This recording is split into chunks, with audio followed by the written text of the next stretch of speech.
जो परिवार से मिल रहा हूँ, जो नेताजी और सुभाष यादव जी का जिस तरीके से संबंध था, वही संबंध हमारा इस परिवार से उसी तरह रहेगा। दोनों बड़े कद के नेता साथ कदम ताल करते हुए, और दोनों जिन जिन दलों के नेता हैं उनका न प्रदेश स्तर पर, न देश स्तर पर, न उत्तर प्रदेश स्तर पर कहीं कोई तालमेल नहीं है। बिल्कुल अरुण यादव कांग्रेस में, अखिलेश यादव समाजवादी पार्टी के सुप्रीमो, और हाल फिलहाल में कांग्रेस और समाजवादी पार्टी का कहीं कोई गठबंधन नहीं, तालमेल नहीं। फिर ये नजदीकियां क्या कहानी कहती हैं चुनावी साल में, इसका विश्लेषण करेंगे। लेकिन उससे पहले गुजारिश है, दिलपेटा को तत्काल सब्सक्राइब करें, लाइक करें, शेयर करें, फेसबुक पर हमें फॉलो करें, बेल आइकन को जरूर प्रेस करें, ताकि जब भी कोई सियासी विश्लेषण और पर्दे के पीछे की कहानी लेकर मैं आपके पास हाजिर हूं तो आपको इसकी खबर जरूर पहुंच जाए। जी हां, समाजवादी पार्टी के मुखिया अखिलेश यादव पहुंचते हैं बोरावा। बोरावा यानी कि कांग्रेस के नेता, पूर्व केंद्रीय मंत्री, पूर्व सांसद अरुण यादव का गांव, उनका गृह नगर।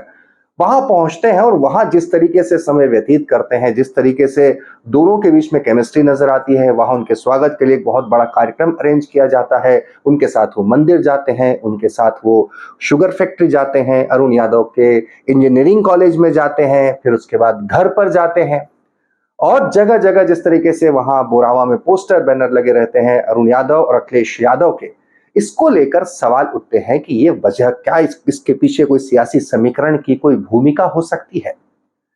ये अटकलें क्यों लगती हैं? इसलिए भी लगती हैं कि वर्तमान में कांग्रेस के प्रदेश अध्यक्ष की अपने युवा नेतृत्व के साथ खटपट की बातें कहीं कोई पर्दे के पीछे की बात नहीं रही, चाहे जीतू पटवारी हो या अरुण यादव हो। अरुण यादव तो मुख्यमंत्री पद के चेहरे को लेकर सवाल भी उठा चुके हैं। दलपेटा के साथ खास बातचीत में उन्होंने कहा कि कमलनाथ को हम अभी से नहीं कह सकते कि मुख्यमंत्री पद का चेहरा है, कांग्रेस की यह परंपरा नहीं रही है। बहरहाल इन खटपट के बीच में अखिलेश यादव यानी समाजवादी पार्टी जिस गंभीरता के साथ इस बार मध्य प्रदेश के चुनावी मैदान में है, जरा उस समीकरण को एक बार समझिए। वो समीकरण देखिए, पिछले दफा यानी 2018 के विधानसभा चुनाव में समाजवादी पार्टी ने गोंडवाना गणतंत्र पार्टी के साथ गठबंधन में चुनाव लड़ा था, जिसके चलते महाकौशल और उत्तर प्रदेश के सीमा से लगे विधानसभा क्षेत्रों में पार्टी को, समाजवादी पार्टी और गोंडवाना गणतंत्र पार्टी के गठबंधन को अच्छे खासे वोट मिले थे। उनकी वजह से एक सीट भी आ गई थी, समाजवादी पार्टी का एक विधायक भी जीत कर आया था, और कश्मकश की उस स्थिति में एक विधायक का वोट भी बहुत महत्वपूर्ण था। बहरहाल, लेकिन इस बार मसला कुछ अलग है। इस बार समाजवादी पार्टी, गोंडवाना गणतंत्र पार्टी, भीम आर्मी और जयस का एक धड़ा, ये मिलकर एक समीकरण का निर्माण हो रहा है। तो क्या इस समीकरण को एक चेहरे की जरूरत है, और वो ओबीसी चेहरा सबसे बड़ा अरुण यादव हो सकते हैं? अटकलों पर सियासत का विश्लेषण टिकता है, और यह विश्लेषण इस तरह की संभावना को जन्म देता है। बहरहाल अखिलेश यादव से जब पत्रकारों ने पूछा बोरावा में अरुण यादव, सचिन यादव की उपस्थिति में कि इसके कोई सियासी मायने हैं, तो हालांकि उन्होंने इसे निजी बताया, लेकिन नजदीकियां कितनी हैं ये जताने से भी वो नहीं चूके। सुभाष यादव जी यहाँ के बहुत बड़े नेता रहे और मध्य प्रदेश की सबसे ऊंची कुर्सी तक पहुँचे। आज वो हमारे बीच में नहीं है। उनके परिवार के लोगों से मुझे मिलने का मौका मिला, उनके सहयोगी साथी और कई ऐसे साथियों से भी मैं मिला जो उनके साथ काम किए उनके संघर्षों के दिन में।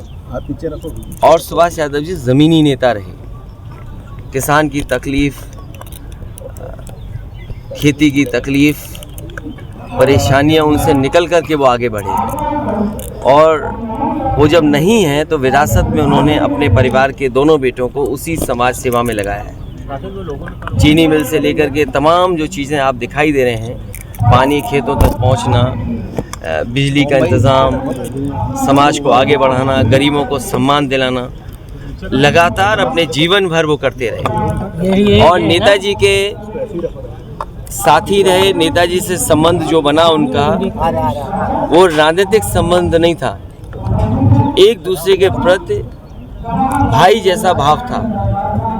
आज मैं जो परिवार से मिल रहा हूँ, जो नेताजी और सुभाष यादव जी का जिस तरीके से संबंध था, वही संबंध हमारा इस परिवार से उसी तरह रहेगा। बज़ाहिर तौर पर, लेकिन सियासत में और खास तौर पर चुनावी साल में कुछ भी यूं ही नहीं होता।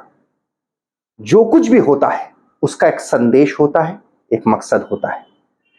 अखिलेश यादव की अरुण यादव के निवास के साथ यात्रा, दोनों की नजदीकियां, संदेश जहां तक पहुंचना था पहुंच गया होगा।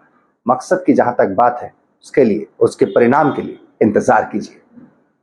तमाम सियासी विश्लेषण के लिए आप जुड़े रहिए दी लपेटा के साथ।